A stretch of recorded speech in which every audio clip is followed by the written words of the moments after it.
Assalamualaikum warahmatullahi wabarakatuh. Bismillahirrahmanirrahim. Innal hamdalillah wassalatu wassalamu ala Rasulillah wa ala alihi wa ashabihi wa man tabi'ahum hudah wa ba'd. Pemirsa, sahabat As-Nabil TV rahimakumullah. Alhamdulillah, kembali kita dipertemukan oleh Allah Subhanahu wa taala pada majelis pelajaran kita. Mudah-mudahan apa yang kita pelajari selalu mendatangkan kemanfaatan ilmu, dan dimanapun pemirsa berada, mari kita saling mendoakan. Mudah-mudahan kita semua selalu berada dalam keadaan sehat walafiat. Apa yang kita lakukan dalam aktivitas kita mudah-mudahan selalu dipermudah oleh Allah Subhanahu wa taala dan selalu mendatangkan ridha Allah Subhanahu wa taala. Amin ya rabbal alamin. Pemirsa As-Nabil TV rahimakumullah, insyaallah kita akan melanjutkan kembali pembacaan kitab Ayyuhal Walad. Ada di halaman 15 pada baris keempat dari atas.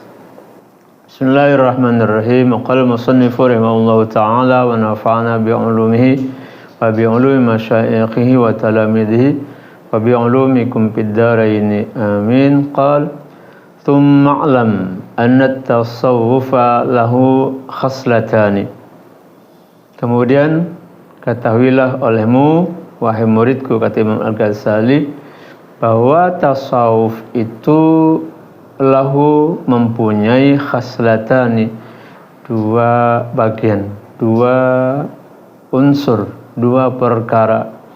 Al-istiqamatu ma'allahi ta'ala, istiqamah dengan Allah Subhanahu wa ta'ala, wasukunu 'anil khalqi, dan tidak mengganggu terhadap orang lain. Faman istaqama ma'allahi 'azza wa jalla, maka siapapun yang istiqamah dengan Allah azza wa jalla, wa asana khuluqahu, memperbaiki akhlaknya, bin nasi, bersama orang lain, bersama manusia, wa amalahum bil hilmi fahuwa sufiyun, kemudian dia memperlakukan orang lain itu bil hilmi, dengan lemah lembut, fahuwa sufiyun, maka dia adalah seorang sufi. Wal istiqamatu ay yafdiya hadda nafsihi ala amrillahi ta'ala. Istiqamah itu ialah mengorbankan kepentingan diri sendiri ala amrillahi ta'ala, untuk melaksanakan segala titah perintah Allah Subhanahu wa ta'ala. Wa husnul khuluqi, dan berlaku baik terhadap orang lain, ma'an nasi, bersama manusia, alla tuhmilan nasa, bahwa engkau tidak memaksa orang lain, ala muradi nafsika, untuk mengikuti keinginan dirimu sendiri, bal tuhmila nafsaka, tetapi engkau paksakan nafsaka, dirimu, ala muradihim, untuk memenuhi keinginan orang lain, malam yukhalifus syar'a, selama mereka itu tidak menyalahi daripada syariatnya Allah Subhanahu wa ta'ala. Pemirsa, sahabat As-Nabil TV rahimakumullah, dari penjelasan Al-Imam Al-Ghazali terhadap murid beliau memberikan ilmu yang indah kepada sang murid, begitu juga kepada kita semua, bahwa tasawuf itu ternyata indah luar biasa.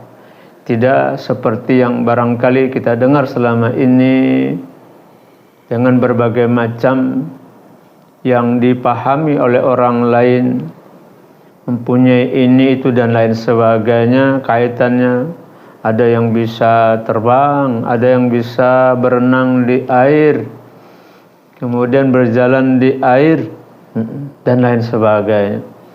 Tidak seperti itu, tetapi beliau dengan sangat-sangat sederhana dan mudah kita pahami bahwa yang namanya tasawuf, seorang sufi itu hanya satu, dia mesti istiqamah di jalan Allah Subhanahu wa ta'ala, hubungan dengan Allah Subhanahu wa ta'ala, seperti dia istiqamah dalam melakukan salat, kefarduan, kemudian selalu bertobat dari dosa, kesalahan, kekhilafan, kemudian selalu memaknai umur yang diberikan oleh Allah Subhanahu wa ta'ala dalam taat ibadah kepada Allah Subhanahu wa ta'ala.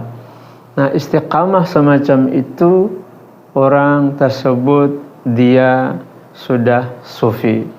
Dia sudah berlaku baik dengan Allah Subhanahu wa ta'ala. Ditambah lagi dengan hubungannya sesama makhluk Allah Subhanahu wa ta'ala, sesama manusia, dia menjaga diri agar tidak menyakiti orang lain, apakah lidahnya, tangannya, kemudian bahkan dia memperuntukkan dirinya bisa membuat orang lain tertolong, terbantu, bahkan mendatangkan kebahagiaan, seperti kebahagiaan orang tua terhadap anaknya.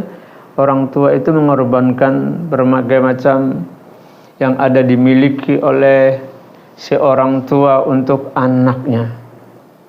Nah, kita juga pernah mendengar bagaimana pengorbanan junjungan Nabi kita Muhammad sallallahu alaihi wasallam untuk umat ini, dan itu adalah suatu keindahan. Semakin besar pengorbanan kemudian perjuangan kita untuk orang lain, maka semakin indah yang diberikan oleh Allah Subhanahu wa ta'ala. Yang disebut oleh Rasul dulu, khairun nas anfa'uhum linnas. Paling baik manusia itu adalah yang paling banyak manfaatnya buat orang lain. Nah, mudah-mudahan hubungan kita dengan Allah, hubungan kita dengan sesama manusia, hablum minallah, hablum minan nas, selalu dijaga oleh Allah Subhanahu wa ta'ala. Dalam hembusan nafas, tarikan nafas, semuanya ada nilai-nilai ibadah yang bisa kita lakukan. Maka kalau sudah seperti itu, kita disebut sebagai seorang sufi. Dan sebaliknya, kalau tadi sampai melanggar syariat, sampai melanggar hukum-hukum Allah Subhanahu wa ta'ala yang disyariatkan oleh Allah Subhanahu wa ta'ala, maka kalau kita mengaku sebagai seorang sufi, maka itu dalam pendapat Imam Al-Ghazali tidak pas sebagai seorang sufi. Itu orang yang selalu menjaga hubungan dengan Allah, menjaga hubungan dengan sesama manusia, menjaga lahir, menjaga batin, selalu berada dalam kebaikan. Mudah-mudahan ada manfaatnya, dan mudah-mudahan Allah selalu menjaga hati kita semuanya. Amin ya rabbal alamin. Wassalamualaikum warahmatullahi wabarakatuh.